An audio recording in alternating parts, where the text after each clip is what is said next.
Smart city द्वारा शहर के कुछ एरियो में 24 घंटे सातों दिन पानी देने की महत्वाकांक्षी योजना 5 साल बाद भी अधूरी है। इस योजना के तहत मीटरिंग के जरिए पानी की बिलिंग होगी, जिसमें प्रति 1000 लीटर पानी का उपयोग पर उपभोक्ताओं को 9 रुपए भुगतान करना होगा। योजना कब तक पूरी हो पाएगी, ये कहना मुश्किल है। जबलपुर में लोकतंत्र सेनानी संघ का संभागीय सम्मेलन आयोजित हुआ। इस कार्यक्रम में संघ के राष्ट्रीय और प्रदेश स्तर के पदाधिकारी भी शामिल हुए।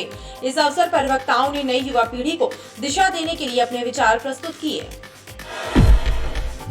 प्रदेश के किसान कल्याण एवं कृषि विकास मंत्री कमल पटेल और हरियाणा के कृषि मंत्री जेपी दलाल ने चरगावा रोड स्थित ग्राम ललपुर में फसल पर ड्रोन से नैनो तरल यूरिया के छिड़काव का प्रदर्शन देखा। इस अवसर पर अधिकारियों ने कृषि मंत्री को जानकारी देते हुए बताया कि यूरिया की तुलना में नैनो तरल यूरिया का फसलों पर उपयोग कहीं ज्यादा आसान और सस्ता होगा।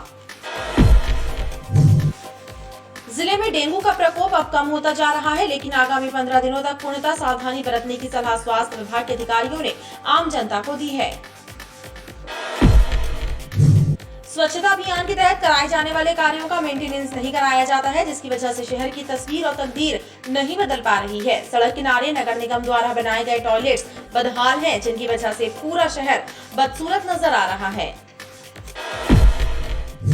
बरगी थाना क्षेत्र के निगरी ग्राम में रहने वाले एक परिवार के ऊपर हमला करने वाले आरोपियों के विरुद्ध बरगी पुलिस द्वारा की गई कार्यवाही पर पीड़ितों ने असंतोष व्यक्त किया है। पीड़ित परिवार का कहना है कि हमलावरों ने घर में घुसकर उन पर जानलेवा हमला किया था। बावजूद इसके पुलिस ने आरोपियों पर साधारण धाराओं के तहत मामला दर्ज किया है।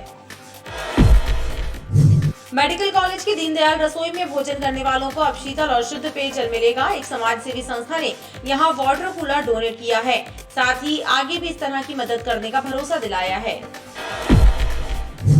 सिविक सेंटर में स्थित मॉल के मल्टीप्लेक्स में सूर्यवंशी फिल्म देख रहे 2 युवकों ने हंगामा कर दिया। दोनों युवक फैक्ट्री कर्मी निकले। नशे में धुत होकर इन दोनों युवकों ने नेपोटिज्म के विरोध में नारेबाजी की और पर्दे पर जूता चला दिया। युवकों के हंगामे की जानकारी मिलने के बाद पुलिस मौके पर पहुंची और दोनों को धर दबोचा। नमस्कार, स्वागत है आपका बीटीवी न्यूज में। आपके साथ मैं हूं सना और आइए खबरों की शुरुआत से पहले एक नजर डाल लेते हैं हेडलाइंस पर। सातों दिन 24 घंटे पानी मिलने का सपना अभी है कोसों दूर। 5 वर्ष में सिर्फ 50% हो पाई है स्मार्ट सिटी की योजना। लोकतांत्रिक मूल्यों को बचाए रखने में प्रत्येक नागरिक को निभानी होगी भूमिका। लोकतांत्रिक सेनानी संघ के सम्मेलन में हुआ विचार विमर्श। स्मार्ट सिटी द्वारा शहर के कुछ एरियो में 24 घंटे सातों दिन पानी देने की महत्वाकांक्षी योजना 5 साल बाद भी अधूरी है। इस योजना के तहत मीटरिंग के जरिए पानी की बिलिंग होगी, जिसमें प्रति 1000 लीटर पानी पर उपभोक्ता को 9 रुपए भुगतान करना पड़ेंगे। योजना कब तक पूरी हो पाएगी, ये कहना मुश्किल है। शहर के एबीडी एरिया में 24 घंटे सातों दिन पानी सप्लाई करने की योजना पर अब तक 50% कार्य ही हो पाया है, जबकि योजना प्रारंभ हुए 5 साल का समय निकल चुका है। अधिकारी बता रहे हैं कि कई परेशानियों के चलते योजना की गति धीमी है। स्मार्ट सिटी में जो एबीडी एरिया है, जिसमें स्मार्ट सिटी डेवलपमेंट को लिया गया, उसको पूरे एरिया पर 24/7 वाटर सप्लाई का काम चल रहा है और ये कार्य स्मार्ट सिटी के द्वारा किया जा रहा है। ये काम अभी हमारा लगभग 50% हो गया है। कुछ क्षेत्र में हम लोगों ने पाइपलाइन को चार्ज भी कर दिया है, जिससे नई पाइपलाइन से लोगों को पानी मिलने लगा है। लेकिन सड़क का काम भी चल रहा है, उसके साथ साथ करना है। दूसरा, पुरानी लाइनें हैं, उसको भी चालू रखते हुए काम करना है, क्योंकि जैसे मान ली काम करते जाएँ और टूट जाए तो पुरानी लाइनों में पानी मिलना बंद हो जाएगा। क्योंकि लोग रह रहे हैं, सब चीज़ें पुरानी को देखते हुए करना है तो थोड़ा समय लगता है। और इसमें मीटरिंग से पानी की सप्लाई मतलब बिलिंग होगी, जो लगभग 9 रुपये पर 1000 लीटर का रेट अभी है नगर निगम में। तो मीटर रहेगा, इसमें ऑटोमेटिक रीडिंग होगी, उसको जो भी कंजम्पशन आएगा उसके हिसाब से बिल होगा। अधिकारियों के मुताबिक योजना पूरी होने पर मीटरिंग के जरिए बिलिंग होगी और प्रति 1000 लीटर पानी के लिए उपभोक्ताओं को 9 रुपए भुगतान करना होगा, यानी कि बिल भी बिजली के बिल की तरह घर घर पहुंचने लगेगा। जबलपुर में लोकतंत्र सेनानी संघ का संभागीय सम्मेलन आयोजित हुआ। इस कार्यक्रम में संघ के राष्ट्रीय और प्रदेश स्तर के पदाधिकारी भी शामिल हुए। इस अवसर पर वक्ताओं ने नई युवा पीढ़ी को दिशा देने के लिए अपने विचार प्रस्तुत करे। वक्ताओं ने कहा कि स्वतंत्रता संग्राम की तरह आपातकाल को भी जानने और समझने की जरूरत है। जबलपुर के शहीद स्मारक प्रेक्षागृह में लोकतंत्र सेनानी संघ का संभागीय सम्मेलन आयोजित हुआ। सम्मेलन में संभाग के सभी जिलों के पदाधिकारियों के साथ ही संघ के राष्ट्रीय और प्रदेश स्तर के पदाधिकारी भी शामिल हुए। इस सम्मेलन में राज्यसभा सदस्य कैलाश सोनी बतौर अतिथि शामिल हुए। सम्मेलन के माध्यम से लोकतंत्र के इन प्रहरियों ने नौजवान पीढ़ी को नई दिशा देने की बात कही। वक्ताओं ने कहा कि आपातकाल की कड़वी स्मृतियां आज भी जनमानस में जीवित हैं। ये लोकतंत्र सेनानी संघ हिंदुस्तान की दूसरी आज़ादी, जो आपातकाल इस देश की लोकशाही को समाप्त करके व्यक्तिगत अभिप्सा के लिए अपनी सरकार और केवल हमारी सरकार बनी रहे, इस कारण इस देश की लोकशाही को देश के इतिहास में एक बार समाप्त किया। वो 25 जून 1975 को, और देश में आपातकाल लगाया। कोई अपील नहीं, दलील नहीं, वकील नहीं, अदालतें खत्म। हिंदुस्तान के एक पुलिसमैन को अधिकार था कि वो चाहे तो किसी की जान ले ले, उसकी कोई जांच नहीं होगी। ये व्यवस्था थी। लाखों लोग, सारे सर्वोदयी नेताओं को, सारे राजनीतिक दलों के जेल में ठूंस दिया गया। उसके खिलाफ लोगों ने बाहर 6 महीने बाद आंदोलन किया।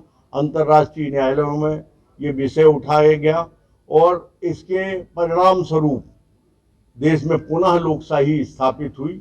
इसका मुख्य उद्देश्य हमारे जो प्रहरी हैं, हमारी आने वाली जो पीढ़ी है, उसको नई चेतना देने का ये काम जबलपुर संघ के द्वारा किया जा रहा है। इसी के संबंध में आज जबलपुर लोकतंत्र सेनानी संघ द्वारा संभागीय सम्मेलन का आयोजन किया गया है। उसमें हमारे वरिष्ठ जो पदाधिकारी हैं, राष्ट्रीय पदाधिकारी, प्रांत के पदाधिकारी, उनका विचार हम लोगों को जो मिलेगा, उससे हमारे नौजवानों को एक नई प्रेरणा आएगी। इस कार्यक्रम में बड़ी संख्या में लोकतंत्र सेनानी संघ के सदस्य शामिल हुए और वक्ताओं के विचारों को सुना। प्रदेश के किसान कल्याण एवं कृषि विकास मंत्री कमल पटेल और हरियाणा के कृषि मंत्री जेपी दलाल ने चरगवा रोड स्थित ग्राम ललपुर में फसल पर ड्रोन से नैनो तरल यूरिया के छिड़काव का प्रदर्शन देखा। इस अवसर पर अधिकारियों ने कृषि मंत्री को जानकारी देते हुए बताया कि यूरिया की तुलना में नैनो तरल यूरिया का फसलों पर उपयोग कहीं ज्यादा आसान और सस्ता होगा। उन्होंने कहा कि फसल पर इसका उपयोग पानी में मिलाकर किया जा सकता है। इस प्रदर्शन का आयोजन Indian farmers fertiliser cooperative limited द्वारा दलाल कृषि फार्म की कृषि भूमि पर किया गया था। इससे पहले कृषि विकास मंत्री कमल पटेल और हरियाणा के कृषि मंत्री जेपी दलाल ने JNKVV के बायो फर्टिलाइजर सेंटर का दौरा करते हुए कृषि वैज्ञानिकों से जैव उर्वरकों के इस्तेमाल को लेकर कृषि वैज्ञानिकों से चर्चा की और इसके लिए किसानों को जागरूक करने की बात पर जोर दिया। जिले में डेंगू का प्रकोप अब कम होता जा रहा है, लेकिन आगामी 15 दिनों तक पूर्णतः सावधानी बरतने की सलाह स्वास्थ्य विभाग के अधिकारियों ने आम जनता को दी है। हालांकि अब भी डेंगू के मरीज सामने आ रहे हैं, लेकिन बीते दिनों की उपेक्षा ये संख्या बेहद कम। जिले में डेंगू के मरीजों की संख्या में अब कमी दर्ज की जा रही है, लेकिन अब भी स्वास्थ्य विभाग ने लोगों को सावधानी बरतने की चेतावनी दी और सलाह दी है। स्वास्थ्य विभाग के अधिकारियों का कहना है कि आगामी 15 दिन डेंगू के लिहाज से महत्वपूर्ण है। ऐसे में लोगों को सावधानी बरतने सबसे ज्यादा जरूरत है। हालांकि अब भी प्रतिदिन डेंगू पीड़ित मरीज सामने आ रहे हैं, लेकिन मरीजों की संख्या में तेजी से कमी आई है। स्वास्थ्य विभाग द्वारा लगातार लार्वा विनिष्टीकरण और सर्वे का काम किया जा रहा है। पिछले कुछ महीनों में निश्चित रूप से डेंगू के केस बढ़े थे, क्योंकि वो डेंगू के लिए जो मच्छरों का ब्रीडिंग सीजन था, तो मच्छर भी बढ़ते हैं, उस हिसाब से केसेस भी बढ़ जाते हैं। और डेंगू के आज की दिनांक में केस ना के बराबर निकल रहे हैं, इसलिए एक आध दिनों में 1-2 केसेस निकलते हैं, तो जिनका समुचित इलाज भी किया जा रहा है। भविष्य में भी स्वास्थ्य विभाग अपनी कार्य योजना को निरंतर बनाए रखेगा। जनसंपर्क, जन जागरूक हमारा चलता रहता है। हम डोर टू डोर सर्वे हमारे जो मलेरिया विभाग के कर्मचारी हैं वो कर रहे हैं, वो करते रहेंगे। और पूरा मलेरिया विभाग जन सहयोग से मच्छर जनित बीमारियों से लड़ने के लिए सक्षम है और हम ये आगे भी करते रहेंगे। स्वास्थ्य विभाग के अधिकारियों का मानना है कि ठंड का प्रकोप बढ़ते ही डेंगू का प्रकोप लगभग समाप्त हो जाएगा। ऐसे में आगामी 15 दिन बहुत ही महत्वपूर्ण है। बरगी थाना क्षेत्र के निगरी ग्राम में रहने वाले एक परिवार के ऊपर हमला करने वाले आरोपियों के विरुद्ध बरगी पुलिस द्वारा की गई कार्यवाही पर पीड़ितों ने असंतोष व्यक्त किया है। पीड़ित परिवार का कहना है कि हमलावरों ने घर में घुसकर उन पर जानलेवा हमला किया। बावजूद इसके पुलिस ने आरोपियों पर साधारण धाराओं के तहत मामला दर्ज किया है। इस घटना को लेकर पीड़ित एसपी कार्यालय पहुंचे और एसपी के नाम लिखित शिकायत देकर मामले की निष्पक्ष जांच की मांग की। घायल वीरेंद्र पटेल और उनके गांव के अन्य लोगों ने बताया कि हमलावरों द्वारा गांव में लोगों की जमीन पर जबरन कब्जा किया जा रहा है और विरोध करने पर मारपीट और धमकाने की कोशिश की जाती है। वीरेंद्र और उसके परिवार की जमीन पर भी कब्जा किया गया। जब उन्होंने विरोध किया तो हमलावरों ने मारपीट कर दी। हम लोगों की ज़मीन में कोई व्यक्ति अवैध कब्जा कर रहा है और हम लोग के विरोध करने पर वो मारा पीटी कर रहा है। जैसे आप देख रहे हैं, इनकी ज़मीन पर भी अवैध कब्जा किया हुआ है और इनने मना किया कि हमारी ज़मीन में अवैध कब्जा क्यों कर रहे हो, तार बाउंड्री क्यों कर रहे हो। तो वीरेंद्र पटेल को इनकी मां को घर में घुस के मारा और इनके चाचा को सिर फोड़ दिया। इनको सबको टाँके लगे हैं, लेकिन बरगी पुलिस की मिली भगत के कारण इनके ऊपर सही मामला, सही धारा नहीं लगी। मामूली धारा लगा के उसको थाने से ही जमानत दे के छोड़ दिया गया, जबकि ये अपराध गैर जमानती अपराध बनता है। ये सहदेव पटेल है और इसका भाई रामजी पटेल और इसके दोनों लड़के हैं। ये इतनी गुंडागर्दी कर रहे हैं, इनका काम ही है सिर्फ दूसरों की ज़मीनों में अवैध कब्जा करना, धमकी देना और इसके सिवा कोई काम नहीं है। पूरा गांव प्रताड़ित है, लेकिन डर के मारे और परेशानी के चलते कोई शिकायत नहीं करता है और कहता है मेरी तो सब मिली भगत है, मेरा तो पटवारी आ रहा है, सब पैसा खिलाता हूँ, पुलिस वालों को पैसा खिलाता हूँ। FIR दर्ज नहीं की गई, इनकी की गई है, लेकिन मामूली धाराएं लगाई गई हैं, जबकि उसको ऐसी धारा लगनी थी। कम से कम 307 का मामला बनना था। देखिए कितनी गहरी चोट है इसके, इनकी सिर में गहरी चोट है। मैं वीरेंद्र पटेल और मैं निगरी से आया हूँ। अब मैं अपने ककतरे एसपी ऑफिस आया हूँ आज शिकायत करने। 27/10/21 को रात में 9:30 बजे मैं जा रहा था घर। रामजी और वो सहदेव पटेल और वो सिब्बू पटेल और वो सौरभ पटेल आके उनने पीछे से मेरे सिर में राड से फिर उनने मेरे सिर में तोका के तरह वो हमला वो कर दिया। मैं अपनी जान बचा के वहाँ से जैसे तैसे गया। उनने आके मेरे घर में आके तो फिर मेरे घर में आके मेरी माँ को मारा और मेरे गेट में लट्ठपट। थाने में मैंने वो रिपोर्ट करवाई तो उनने वो कोई भी कार्रवाई नहीं की और वो छोटी मोटी धारा कर दी। स्वच्छता अभियान के तहत कराए जाने वाले कार्यों का मेंटेनेंस नहीं कराया जाता है, जिसकी वजह से शहर की तस्वीर और तकदीर नहीं बदल पा रही है। सड़क किनारे नगर निगम द्वारा बनाए गए टॉयलेट्स बदहाल हैं, जिनकी वजह से पूरा शहर बदसूरत नजर आ रहा है, लेकिन जिम्मेदार अधिकारी इस ओर ध्यान नहीं दे रहे हैं। करीब 3.5 करोड़ रुपए से ज्यादा की राशि खर्च करके स्वच्छता अभियान के तहत सड़क किनारे बनाए गए टॉयलेट्स बदहाली का शिकार हैं। नगर निगम के अधिकारियों ने टॉयलेट्स बनवाने के बाद इनके मेंटेनेंस पर जरा भी ध्यान नहीं दिया, जिसके चलते ये यूरिनल अनुपयोगी साबित हो गए। इन पर खर्च किया गया पैसा अब फिजूल खर्ची साबित हो रहा है। यहाँ टॉयलेट में साफ सफाई नहीं है और ये एक तो ईंटा पे वो टंगा हुआ है, जरा में किसी के ऊपर भी ईंट गिर सकती है। गंदगी बहुत है, साफ सफाई है ही नहीं है, पानी की व्यवस्था बिल्कुल नहीं है, तो वहाँ पर कौन देखने वाला, कोई नहीं देख रहा है। बहरहाल योजनाओं पर खर्च किए जाने वाला पैसा इसलिए फिजूल खर्ची साबित हो रहा है क्योंकि कराए गए निर्माण कार्यों का रखरखाव करने में अधिकारियों को जरा भी रुचि नहीं है। उनकी रुचि सिर्फ निर्माण कार्य पूरा होने और उनका कमीशन मिलने तक सीमित रहती है। मेडिकल कॉलेज की दीनदयाल रसोई में भोजन करने वालों को अब शीतल और शुद्ध पेयजल मिलेगा। एक समाज सेवी संस्था ने यहां वाटर कूलर डोनेट किया है, साथ ही आगे भी इस तरह की मदद करने का भरोसा दिलाया है। समाज सेवी संस्था प्राइड ग्रुप ऑफ जबलपुर के सदस्यों ने मेडिकल कॉलेज में संचालित दीनदयाल रसोई को एक वाटर कूलर प्रदान किया है, ताकि दीनदयाल रसोई में भोजन करने वालों को स्वच्छ और ठंडा पेयजल मिल सके। वाटर कूलर के लोकार्पण कार्यक्रम में संस्था के कई पदाधिकारी मौजूद रहे।